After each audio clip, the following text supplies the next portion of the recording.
Hi everyone, this is your Chapter 10 Cancer lecture. You finished your first exam and now you're ready to start Unit 2, Material for Exam 2. And I will try to add my dry humor into some of these lectures. As one student said the other day, that she misses my dry humor. So I will try to add that as much as I can and hopefully not have all of you think I'm a complete nerd. But, you gotta have fun with life. So, speaking of having fun with life, cancer, not fun. So, if you do not know someone with cancer, you should consider yourself lucky. According to your textbook, cancer is the leading cause of death in the developed world. Within my own family, I've had a granddad, an uncle, and a great-uncle die from cancer. My father and my father-in-law are now battling different types of cancers, so I'm familiar with that. And I think cancer is a word similar to mental illness in that no one really likes to talk about them because it's bad, right? But unfortunately, it cannot be ignored. In Chapter 10, we will look at the definition of cancer, characteristics of cancerous cells, and some of the major concepts within cancer activity. Chapter 10 does have a lot of detail in it. I don't know everyone's background as to how much of this is completely brand new, how much you had 10 years ago, what you may have had in A&P, but there is a lot of detail. So use the guide on Canvas in terms of these objectives for the reading to avoid the very detailed material because there is a lot that we're not going to go over. The pages that you'll want to make use of or look over are pages 222 to 228, 235 through 243 for the 5th edition, I believe, and then pages 233 to 38, 245 and 46, and 251 to 258 in the 6th edition. So in addition to the lecture notes for this chapter, you're going to have a couple of short videos that I found that I think will be helpful to think about and develop a better understanding of cancer. So, tumors, next slide, maybe. Uh-oh. There we go. Tumors. A tumor is technically any inflammation or swelling, and then a neoplasm is an overgrowth of cells that serve no useful purpose. A tumor has a negative view, but it's only been in the last few decades that it has come to mean the actual, or to mean cancer. Right? So tumor is an inflammation. It doesn't have to be a negative thing, but in today's society, a tumor is bad, even though it doesn't have to be. Right? So neoplasm is the more correct medical and scientific term to use to describe cancerous tissue. Sometimes it can be hard to fully understand what cancer actually does in the body to make it such a problem to a person. I think the best way to start thinking about it is that cancer cells do not work properly. They grow too fast, and they don't stop replicating. It doesn't perform the correct function that it would if it were a normal cell. So if you think about a blood cancer, such as leukemia, there is a certain type of blood cell that becomes cancerous and replicates to millions in number. These cells are going to be in the blood, but also in the bone marrow. The cancerous cells are in the bone marrow and disrupt the normal microenvironment of the bone marrow. At that point, the bone marrow is not able to function properly and can make the normal cells, such as platelets and red blood cells, low in number because the factory is messed up, which we'll talk about that later on in the semester. As the state of cancer progresses, a person will become deficient in different types of blood cells and could show signs and symptoms of anemia because there are not enough red blood cells being made. coming down with different types of simple illnesses all of a sudden because the lymphocytes are not being made and therefore a person cannot fight off infections. Or they may bruise easily because the platelet cells are not being made properly. Or you can have a break, and let's go with the humor here because I spelled break the wrong way. You could have a break in the bone that normally should not happen if the bone was strong, but that cancer causes the bone to become weak. So, characteristics of cancerous cells. All right, so you've got a fancy version here, you have a simple version here. So cancerous cells do not show the normal cellular activities, right? They have specific characteristics that are abnormal. And some of the characteristics were mentioned on the previous slide, just talking about abnormal growth. But what you have on this slide is figure 10.4 from your textbook. All right, this is the fancy version, and it has only been in the textbook, I think, for 2 editions now, whereas this guy here is just my simple version. But 10 years ago, I thought it was pretty fancy myself. But anyways, what both show are the abnormal characteristics of cancerous cells. So if you go to the simple version, all right, the cancer cells, local increase in cell number. So if it's a cancer of a white blood cell, then you have an increase in that specific type of cell. Can be measured by a blood test. Loss of normal arrangement of the cells, so they don't lay out properly, they don't connect with each other properly. Variation in shape and size. An increase in nuclear size and density of staining.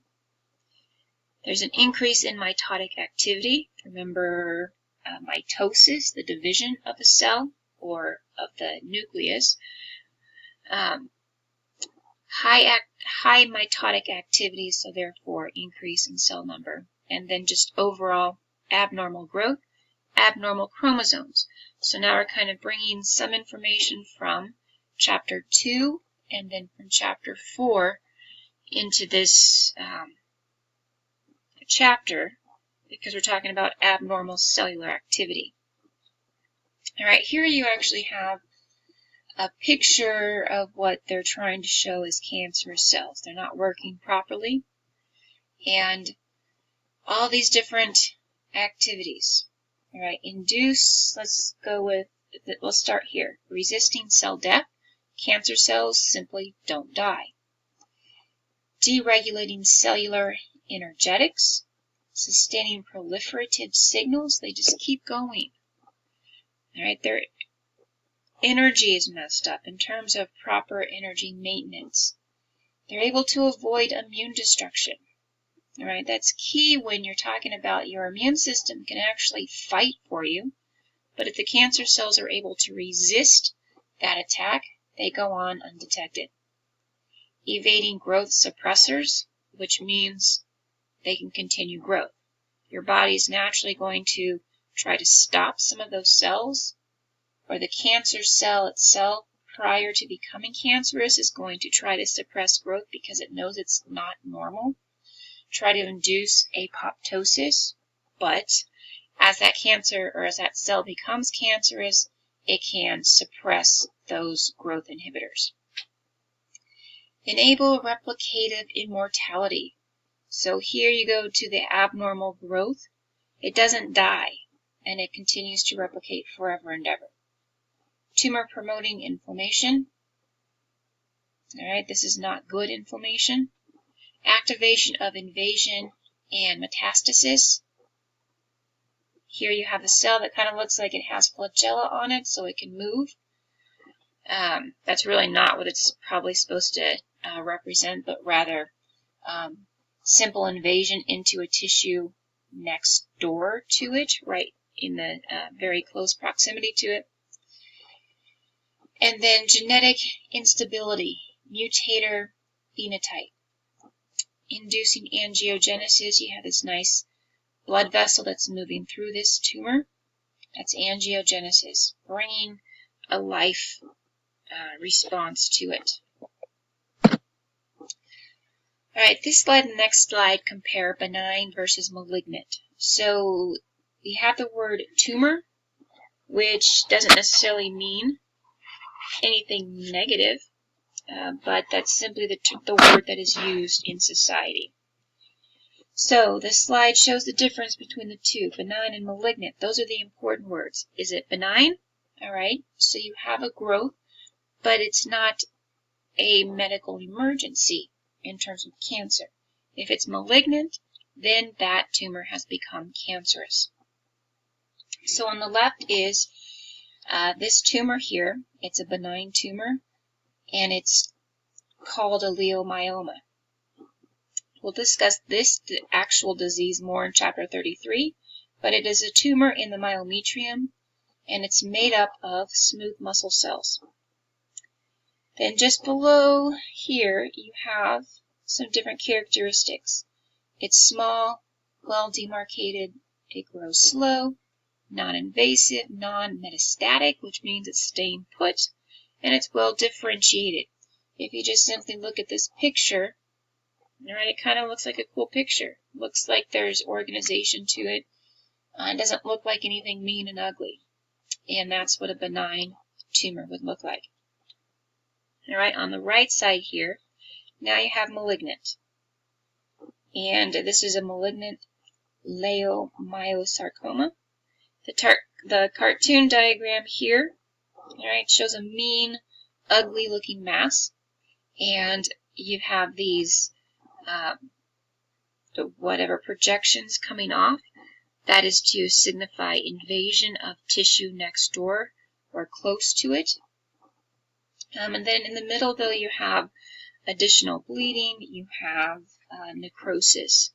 And then if you look here in the specific characteristics of a malignant tumor, it's generally large, poorly demarcated, if you look at the cells down here, rapidly growing with hemorrhage and necrosis, locally invasive, you've got invasion going on here, metastatic, which means cells are going to break off, get into the bloodstream, and move throughout the body, poorly differentiated, also indicated by this picture here. Now, when you're talking about malignant cancers and the fact that they grow rapidly, there was an individual close to NNU, within the NNU community, who, it's been several years, but somewhere around Christmas time, had an issue of dropping something or forgetting something. And, it happened once. It was noticeable, but because it just happened once, it wasn't that big of a deal. But then I think it happened, a week later, it happened 2 or 3 times. And the individual went downhill very quickly in terms of overall health. Turns out he had several brain tumors, and unfortunately, nothing could be done. And the individual really went from nothing was wrong to succumbing to the cancer in just 2 or 3 months.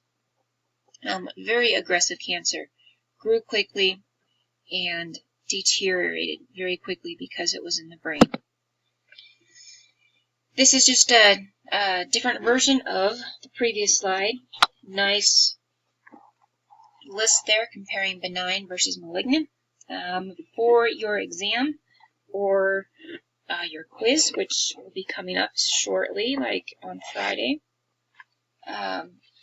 you'll want to be able to know these. Maybe be able to distinguish between benign versus malignant. All right, benign, slow growth. It can expand, which means it just gets bigger, but it's slow. It remains localized, and it's well differentiated. The malignant, somewhat opposite, rapid growth, infiltration, so it is getting bigger, but it's not staying put, and it can infiltrate the tissue right next to it. And then there's metastasis, meaning the cancer cells get into the blood, and it's poorly differentiated. And that is where we'll stop for part 1 of chapter 10.